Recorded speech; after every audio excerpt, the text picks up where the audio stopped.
Lisa Raitt says she's the candidate who will beat Justin Trudeau in 2019. But first, she has to convince her own party. Raitt announced she's running for the Conservative leadership this week. Why would she be the right person to bring the party together? And how can Conservatives win voters back?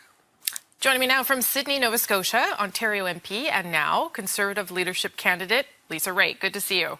Thank you, Rosemary. Good to be here. Okay, so last we talked, you were still mulling things over. Yep. Now you're in it. Why do you want this job? I want the job because I think it's really important to, I know you may not like what I have to say, but I really think it's important to make sure that this Liberal government only has 4 years. I don't like what they're doing in terms of the economy. I don't like what they're doing in terms of spending. And I think that I have the best chance of actually winning in 2019. So I'm putting my name forward to be leader. Okay. I don't care how long the Liberal government sticks around, to be clear. I mean, they are up for election in 4 years and everything, in 3 years and everything's out there. I don't want to seem to be, I just don't want to seem to be combative, that's all. But okay. That's where my thought process is. Okay, so it's a very crowded field, and I think you're the fifth MP from Ontario. So are you putting yourself out there as an Ontario MP leadership candidate, or are you maritime candidate? Like, which Lisa Raitt are we getting here for Conservative leadership? There's only one Lisa Raitt, and I grew up in Cape Breton, very proud of my Cape Breton roots, but all the opportunity I have in life came from an Ontario upbringing. And, you know, I represent Milton. I'm grateful that they sent me to Ottawa when they did. And I've had great opportunities in my life. And my whole goal is to make sure that anybody out there that wants to do better, who strives to do better, gets the opportunity to do that. And I've experienced it from the bottom up, and I'm happy to help others do it. And I think that has to be the focus. Okay, so let's go through a couple of issues then that might be important to you. You were the finance critic, and you've had a lot of sort of economic roles and business roles in your life. So what do you think of the state of the Canadian economy, particularly this week after the fiscal update? What kinds of things would you be doing differently to deal with stagnant growth right now?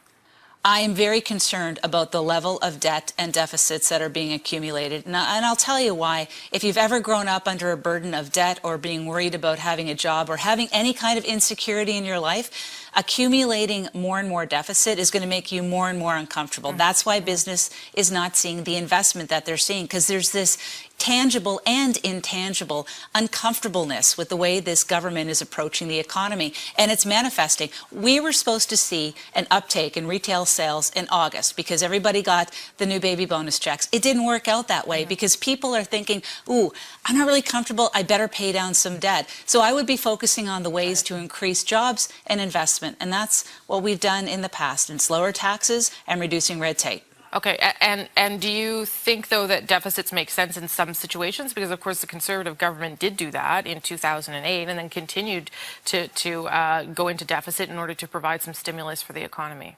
And we did that, and we came back to balance, and we had a plan for balance, and that's the big contrast with this government, which, you know, has no plan to return to balance, nor does it even know where the bottom is in terms of how much deficit they're going to accumulate. So they're focusing on these long-term measures, infrastructure, which we believe in, NDP believe in, that's good stuff. But here's the problem, and this is what really got my attention last week, was when Minister Morneau, in a room full of Ontario Liberals, announced that we would have to get used to this job churn that's going to happen, that people had to get used to it.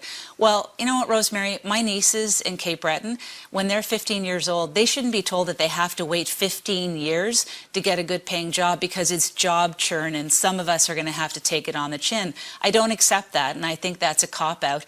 And I think we have to look at the economy now and how do you spur on business now. And I think we go back to what we did in the past in the Harper government, and that is managing these taxes and increasing business investment and thinking about balanced budgets. Those things do work. But that idea, with all due respect, was rejected in the last election. In part, the economic vision of the Conservatives was put aside in favor of this one and a desire to see a change in the economy, because that's the other thing that they're hoping will I'm not saying it will work, but they're hoping it will work, is to bring in more companies, more direct foreign investment, to get private companies investing in things. So do you not see the last election as sort of a rejection of the things that you're putting on the table again?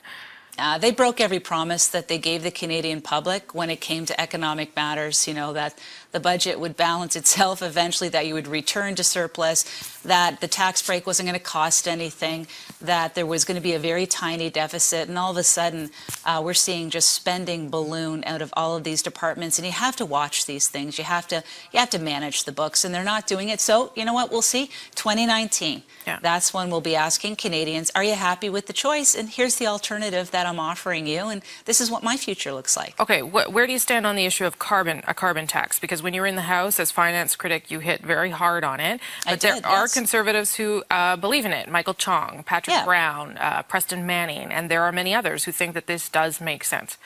Well, two parts to the answer. Number one, we have a party that's united, but we still have differences of opinion within.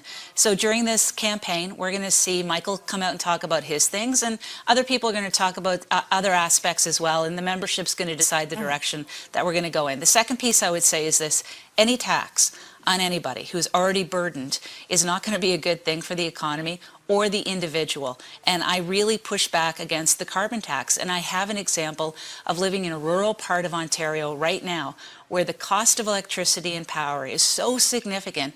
People are feeling it and they're communicating it very, very distinctly to their MPPs. And I don't want that to happen. But then how do you fight climate change if you don't put a tax on something to try and discourage people from abusing it and wasting it? What would be your solution?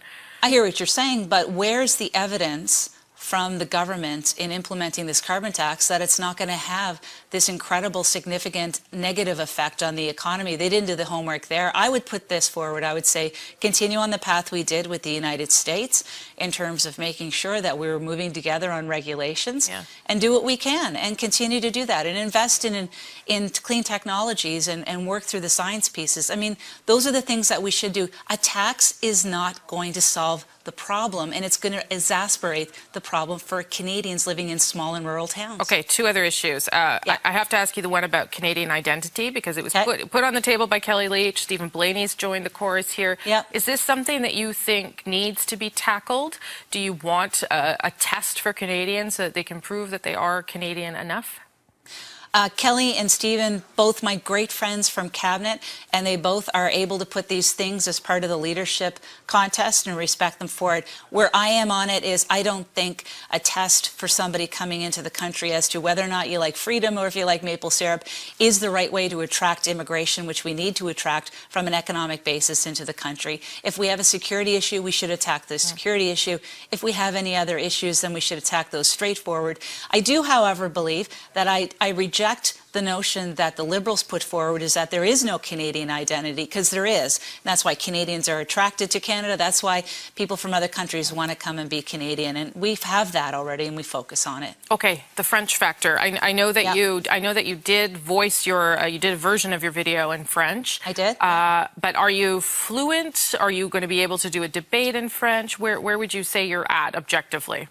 Going to be straight up with this. My French isn't perfect, but that's exactly why I work every single day on this, and I have people who are helping me work on it because I know how important it is to communicate with every Canadian, and my goal is to get there. And you know, I've had a lot of hard work in my life, and I've got a few smarts, and I'm determined to get there, and I will. Okay, we'll leave it there.